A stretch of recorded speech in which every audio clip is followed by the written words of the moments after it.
joins us now in studio. We are talking about former Big Island resident, now current Governor Josh Green. Good morning, Governor. Thanks for joining us again. Good morning.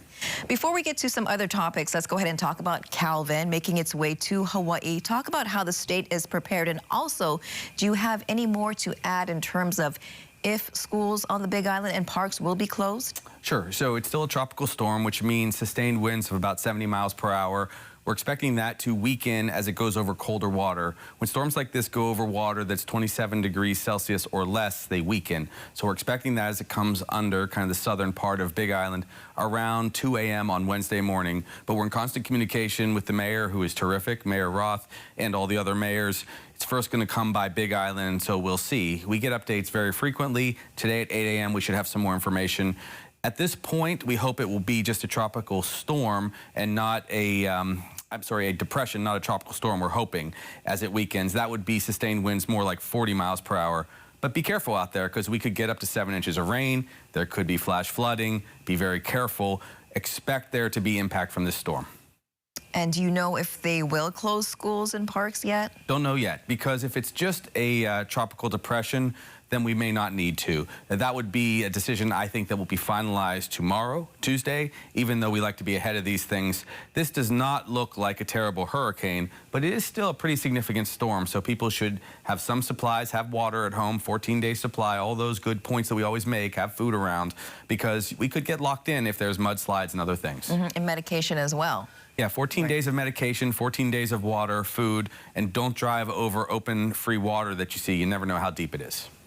Now, last week you were in New York, UN event. You talked about sustainability. I wanted to ask you, what did you hear from other areas in terms of their sustainability efforts, and where can Hawaii improve? Well, Hawaii is a global leader. What we talk about is the SDGs, which are Sustainable Development Goals. And I was at the UN giving this talk. We have a great team here, Hawaii Green Growth, led by Celeste Connors and a bunch of her clan. What we talk about is, how can we be more sustainable on ag? How can we have more foodstuffs in our state? How can energy sufficiency and self-sufficiency be increased? Hawaii is unique. We're considered a subnational, which means that as a state, but an independent entity, we can guide them on policy. And so when I go to the UN, when Celeste goes to the UN, that's what we preach. I think that I'll be back there in September to have a broader conversation with Senator Kerry, or former Senator Kerry, and the president and all of that team, because I think Hawaii will lead not just to the states, but also to the Indo-Pacific. And we would like to be a sustainability leader, but we have a long way to go, because we don't have enough housing. We don't have enough foodstuffs here month over month.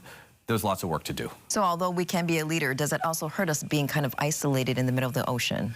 It does. It makes it more difficult, because we have supply chain issues, we have economic questions, we have climate refugees that come here. We, of course, have the impact of climate change, as you're seeing with these storms and increased sea level rise. All of these are very real for us, which actually makes us kind of more incented to go and be a leader back at the UN, across Asia, at the COP, somewhere it's going to be held in the Middle East this year. Okay. I wanted to ask you about the state's new concealed carry gun ban. It's facing some legal challenges. Critics are saying it's just too restrictive. What, too restrictive? To carry a gun at a peaceful park? Come on.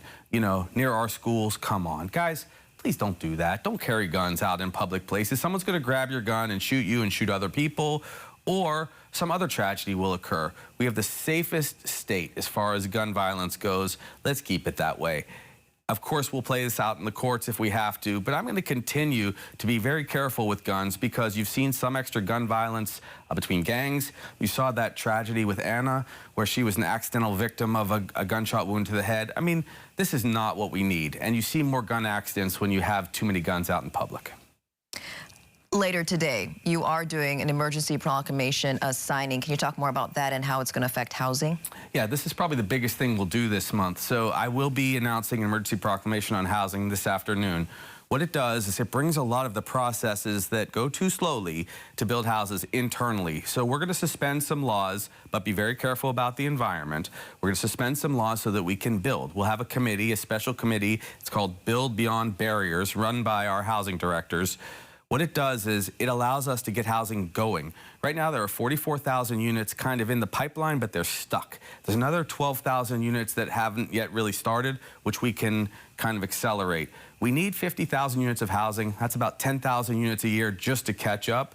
I want us to really begin catching up. So this emergency will make it possible for us to build around some of the rules that have become archaic. We're still going to protect conservation lands, important ag lands. We're going to bring some outside individuals to help us with permitting. We need to accelerate these things, and people know that because we don't have enough nurses. Why is it an emergency? We don't have enough teachers. These are really serious problems. The Native Hawaiian population is suffering more than anyone, with twice the rate of housing insecurity and homelessness. From my perspective, this is one of our greatest emergencies, and I think that that's why when I was chosen as governor, people said go after these problems like an emergency doc. This is an emergency.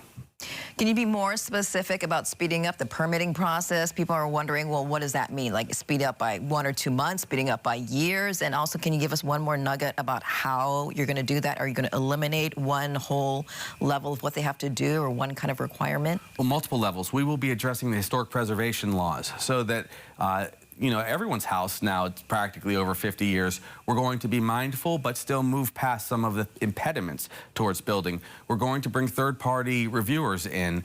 It will be the same level of review, same kind of professionals, just more, so that they can review these permits. We're going to authorize the construction of building on up to 100 acres of land, like the counties wanted, if the county councils decide to do that.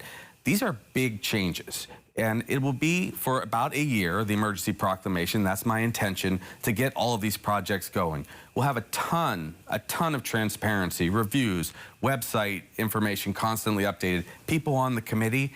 Everybody knows that we need to build along the rail, for example. Let's do it. Everyone knows we want to do urban consolidation. Let's do it. And I'll tell you, the mayors are very eager because they have a huge housing problem, for instance, on Kauai. So we're trying to make it easier. We will do it in a very thoughtful, environmentally friendly way, but we have to get off our butts as far as building housing goes because our kids are leaving. We have an exodus of our young brains, and that can't happen if we're going to be the best state in the country, which we are, but we have to have housing. Not just the kids leaving, but adults leaving as well, right? The parents, everyone. All right, thank you so much, Governor Green. Again, that signing is later today. We'll have much more information and the details in our evening newscast. But thanks again, Governor, for stopping by. My pleasure.